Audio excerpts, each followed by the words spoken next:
Graça e paz, irmãos, glorificado e exaltado seja o nome do nosso Senhor e Salvador Jesus Cristo. E aí, o 380 Auto serve para defesa? Essa é uma pergunta que as pessoas me fazem com muita frequência. E essa pergunta se justifica pelo que aconteceu com o calibre 765 Browning. Eu relembro, antigamente o calibre .380 Auto também era de uso restrito, sendo o calibre 765 Browning o mais potente calibre para pistola permitido. Depois da liberação do calibre 380 Auto, o calibre 765 Browning caiu em desuso, justamente pelo melhor desempenho balístico do 380. Com a readequação dos calibres permitidos no governo anterior, o 380 Auto perdeu o seu reinado de calibre de uso permitido para as pistolas semiautomáticas de calibres 9, 40 e 45. Acontece que no governo atual esses calibres voltaram a ser restritos. E aí o 380 Auto volta à cena, mesmo com o lançamento do .38 TPC, que, como já mostrei em outro vídeo, vou deixar o card aqui, ainda tem uma longa jornada até se consolidar no mercado. Se você é ansioso e não consegue esperar para saber a resposta, eu já te falo que sim, serve para defesa. Assim como uma cadeira serve, uma faca, uma pedra. Certamente melhor do que nada. Mas de servir para ser eficiente, tem uma diferença muito grande. E por quê? Eu explico as razões nesse vídeo. Primeiramente, vamos entender o que seria um bom calibre para defesa. E para isso é fundamental a gente falar sobre incapacitação balística. E quando falamos sobre incapacitação balística, logo vem aquela turma que acha que o tiro dá uma porrada no alvo. A galera que acredita no impacto dos calibrões que, em tese, dariam no alvo. Aquela história do 45 capotar Fusca e por aí vai. Eu já gravei um vídeo aqui mostrando que isso não existe e que o tiro não dá impacto nenhum. Eu vou deixar o card dele aqui e o link na descrição para você assistir depois, ok? Se o tiro não incapacita pela pancada, como ocorre então o mecanismo de incapacitação? Eu já falei sobre isso aqui em outros vídeos. A incapacitação balística depende de 3 fatores. São eles: localização, penetração e o diâmetro da lesão. De maneira resumida, localização é onde o tiro atinge. E para ser eficaz, o projétil deve atingir alguma estrutura nervosa prontamente incapacitante, como o tronco encefálico, bulbo, cerebelo, coluna cervical, ou atingir uma região bastante vascularizada para produzir um sangramento intenso. A localização depende primeiramente da habilidade do atirador, e não da arma e calibre empregados, que podem até ajudar, mas ainda assim não eliminam a necessidade de habilidade do atirador. Em uma escala de importância, a localização é o principal fator. Porém, ainda depende do segundo, que é a penetração. De nada adianta o tiro ter boa localização se o projétil não conseguir penetrar o suficiente para atingir as estruturas neurológicas e vasculares necessárias que ele precisa atingir. Como exemplo, o FBI adota como parâmetro de desempenho das suas munições a penetração mínima de 12 polegadas, equivalente a 30 centímetros, em gelatina balística calibrada a 10%. Aí na imagem você está vendo o bloco de gelatina padrão FBI e uma escala de pontuação de acordo com a penetração. Isso aqui vai ser matéria de um outro vídeo onde eu vou detalhar esse protocolo. Ao contrário do que diz um outro mito, a gelatina balística não representa a densidade média do corpo humano. Ela é empregada porque é um meio uniforme de comparação do comportamento dos projéteis. A penetração de 12 polegadas na gelatina balística não representa necessariamente a mesma penetração do corpo humano. A gente tem que lembrar ainda que tem vários fatores que podem interferir na penetração em um alvo humano, tais como, por exemplo, as roupas que esse alvo está usando, se o tiro atinge um osso, o tipo de compleição física da pessoa, se ela tem mais tecido adiposo, se tem mais tecido muscular, ou seja, uma série de fatores que podem interferir enormemente na penetração do projétil. Outra coisa importante que a gente precisa relembrar é que a penetração depende mais da massa e da forma do projétil do que da velocidade. Projéteis mais pesados penetram mais do que projéteis mais leves. Eu já expliquei isso em outro vídeo aqui no canal também. O terceiro fator é o diâmetro da lesão. Calibres de armas curtas desenvolvem velocidades que são insuficientes para produzir lesão por cavidade temporária. Portanto, o diâmetro da lesão vai ser algo muito próximo do tamanho do projétil. Assim, projéteis maiores produzem lesões maiores. E qual é a finalidade da lesão maior? conseguir mais espaço para produzir mais sangramento.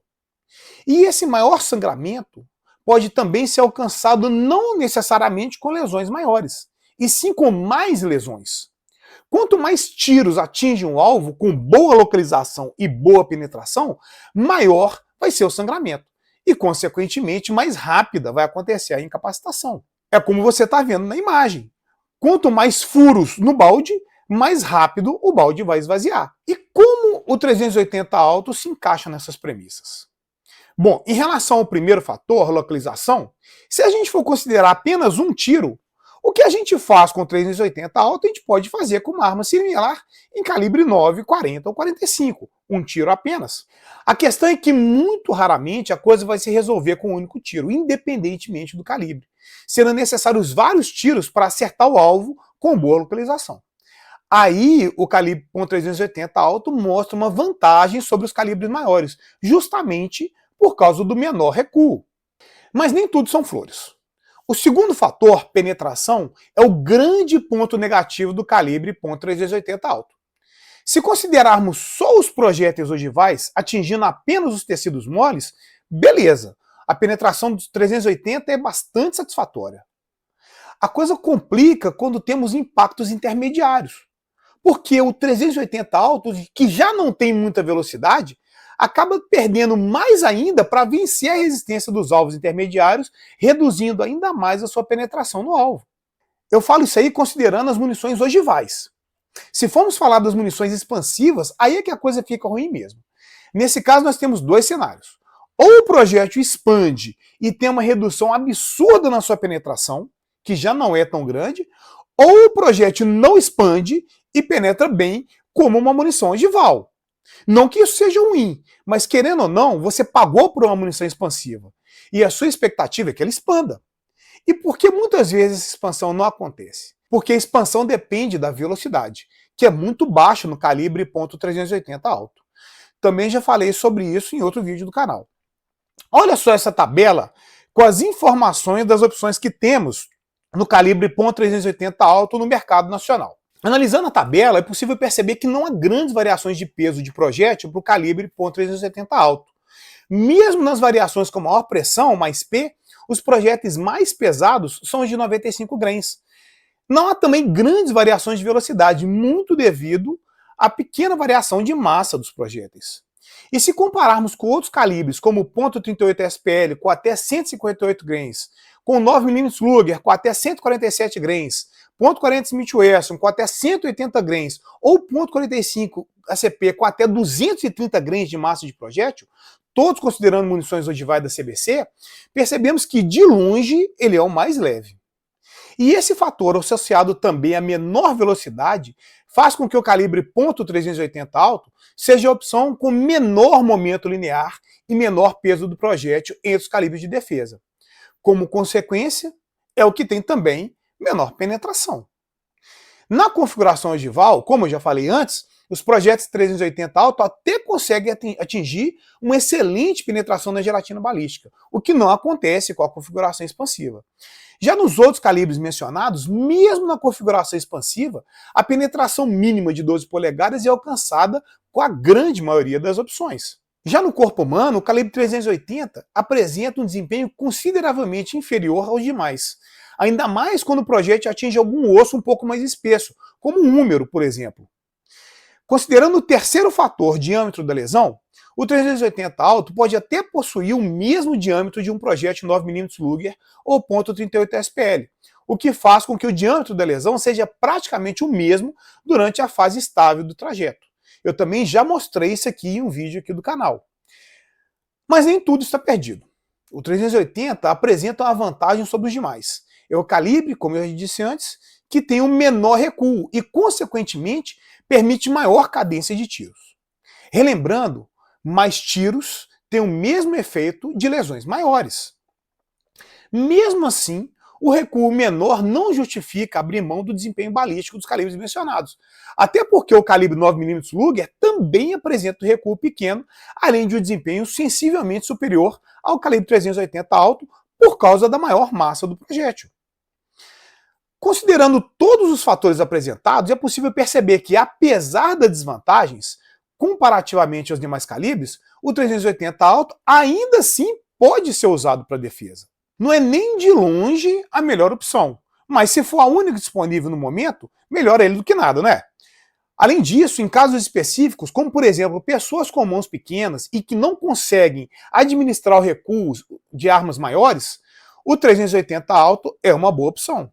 É importante destacar que, caso o 380 Auto seja a escolha para defesa, que sejam empregadas preferencialmente munições do tipo encamisado total ogival mais P com 95 grains, porque a maior velocidade comparativa à munição normal, de mesma massa, significa maior momento linear, consequentemente, maior penetração. E muita gente me pergunta também da munição Black Mamba, pelo fato de ser uma munição importada e que muita gente fala dela. A Black Mamba é uma munição não expansiva, que apresenta um projétil com uma ponta mais fina e excelente penetração em meios moles. Não é uma munição ruim. Só que por ter massa menor do que as encamisado total ogival, apresenta mais perdas quando atingem ossos ou anteparos intermediários. Falando diretamente, ela não faz nada mais do que as encamisado total ogival. Ou seja, se tiver mais cara, você está jogando seu dinheiro fora. E quantas opções de munição expansiva em calibre 380 alto? Não há.